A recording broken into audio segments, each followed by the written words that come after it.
Hello and welcome back, folks. This is Malik, and we're going to be talking about not stabilization, but motion tracking off of really bad footage. So, right here, I have some footage that I shot with my cell phone, and the reason why this footage is pretty bad is if you play it through, it's very difficult to tell when you're just playing it through in After Effects because After Effects is going to be previewing it through the RAM.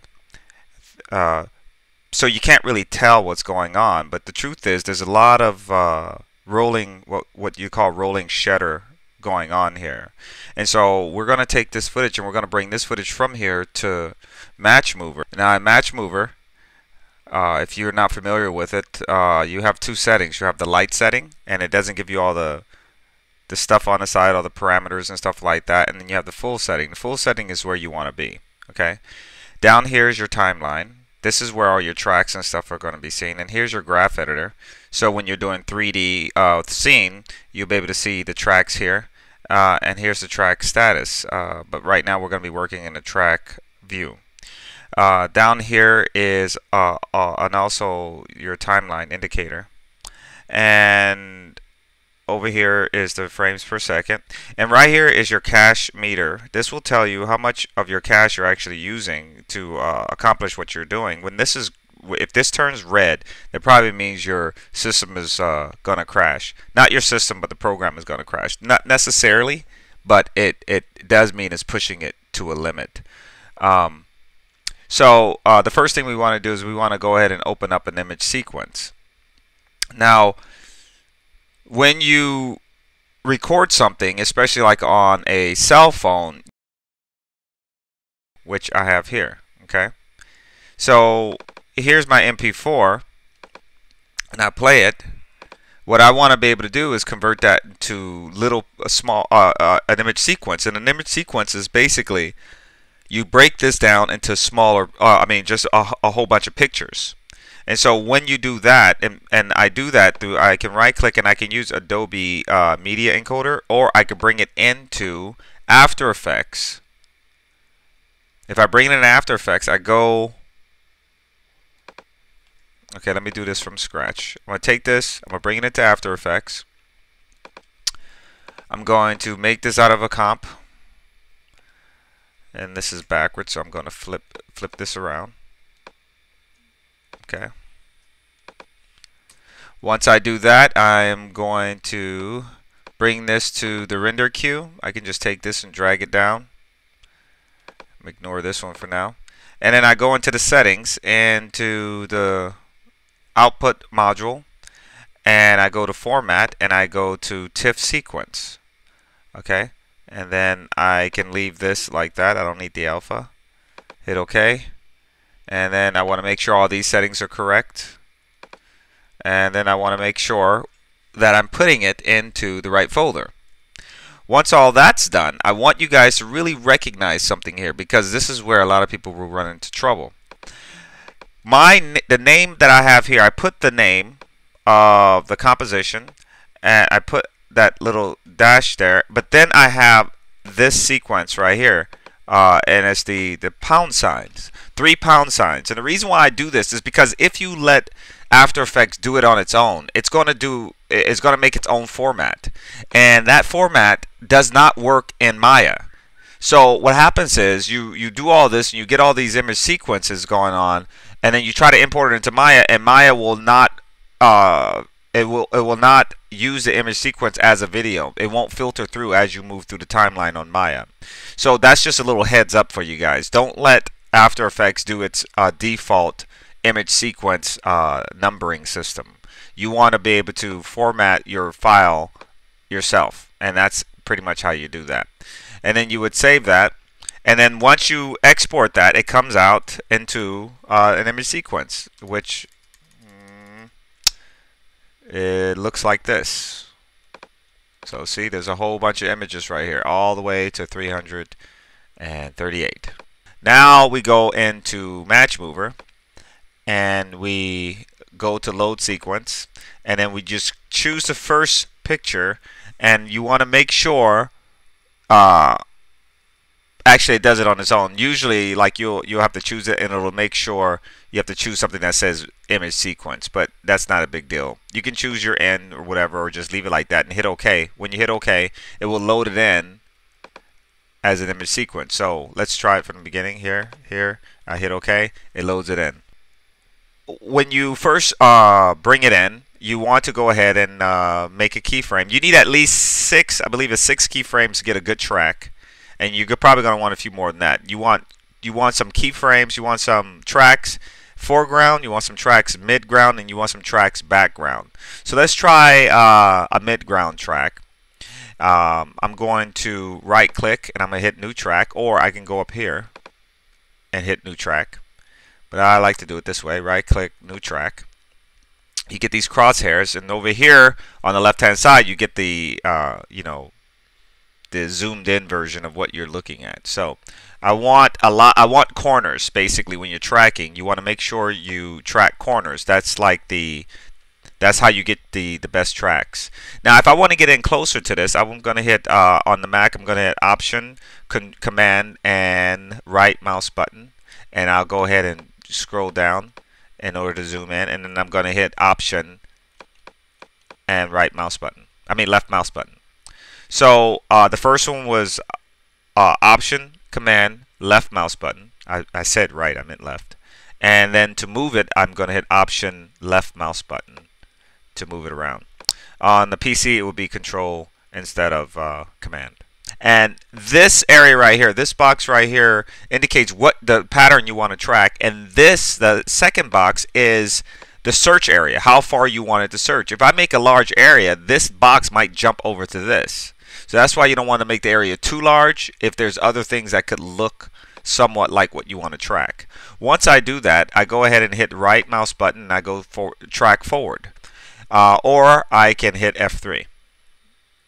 I hit F3 and up here you see it's starting to track, but then I get this quality too low. Okay? What that means is if you look at that track, let's take a look at it over here. I'm going to hit Command and right mouse button. I'm moving through the track. You see this? See how the image splits? This is called rolling shutter. And normally this is a clear indicator that somebody shot the footage with a cell phone or something like that. But again, this is a problem when it comes to visual effects. You can't have the image splitting along these lines because you won't get a track. Look, I'm barely in frame 10 and I still don't have a good track. So the best way to fix that is to go to After Effects. Let's get rid of this one because that's the old one. I'll delete that and get rid of this. And then I go here and I want to look at what I did here in regards to the rolling shutter. So all you got to do is go to Effects and Presets, or roll. Oops. So. And then I go to rolling shutter repair, and I can just drag this on there. And then I'll go ahead and go top to bottom. Top to bottom means the scan lines. Okay, so if I remember when I first brought this in, this was backwards. I mean upside down, not backwards. It was upside down. So it was like this. So in this case, I would say analysis. You can change your rolling shutter rate up here. It's the rate in which is going to analyze the footage. Okay, the higher the better. Once you're done with that, then you're going to go ahead and export this the same way we talked about before. Okay, and then you go back into MatchMover, and then you can get a better match move.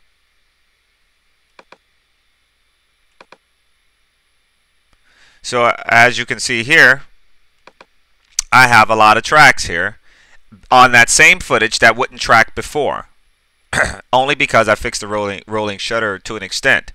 Now, as you're going through this, I want to show you guys something. As you're going through this, let me. I'm still going to get some artifacts. Let's try to track this over here. I'm gonna give a shortcut key. I'm gonna use a shortcut key to create a track. So that's going to be the Shift and right mouse button. And then I'm going to go ahead and zoom in there, just like what we talked about before. And let me try to track this whole thing right here. I'd rather track corners, so this may not come out right. So I'm just show you guys the difference here. Okay. So I'm gonna. I should have been on. I should have been on the first frame. Let's redo that. There we go. And now I'm going to track forward.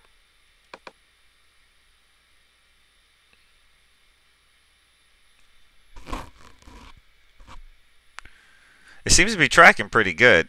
Probably because there's not that much around it, and I can give it a really big search area because there's nothing else around it that even resembles it. So it's a pretty good track, you know, for really bad footage. So that's pretty good for really bad footage. Okay, so I want to go out and make another track. Let's try to track this corner over here. Okay.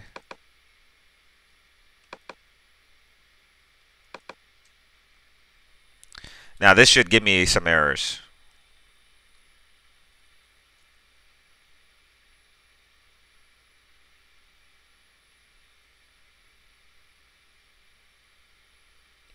Now this looks like, oh, it's tracking really good, right? No, it's not. You really got to keep your eyes on this tracking monitor up here. So this whole time, this thing looks like it's tracking pretty well. But if I hit Command and right mouse button and kind of scroll through that, you see it's jumping everywhere. It's not even keeping track of it. So that's why you see how it's hopping from one place to the next. It's all the way down here now. So that's why you want to watch when you're doing this whole thing with this. You got your search way too much. You can really bring this down, isolate this thing. Okay. I want corners as much as possible.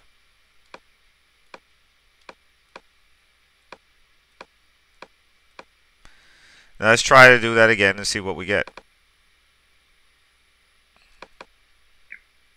Okay, this is the error I wanted. Okay, this quality too low. It started to track properly, the corner that we wanted, but this quality too low is what I wanted to show you guys. Because now if I go through here and I'm going to hit Command and arrow key to scroll through the timeline, it's following it, and I still have some rolling shutters, just not as bad. It's just really bad footage. So it's following it as much as possible, as you can see. When I get here, it hops down to the bottom. Now, when you get that, all you need to do is go to that frame and drag this where you want it. Reset that thing. And I suggest going a couple of frames over. See, so you're using your human common sense instead of letting the computer figure this out. Okay, now let's just hope yeah, okay. So now we're right there. And as you can see, as I keep resetting this down here in the timeline, I'm making these black dots. These are keyframes. So I'm gonna go ahead and keyframe that until I get something that resembles a steady shot. Actually, see, this thing jumped from here to here. Okay, so now from there, I want to go ahead and then right-click and track forward again until I run into that error once more.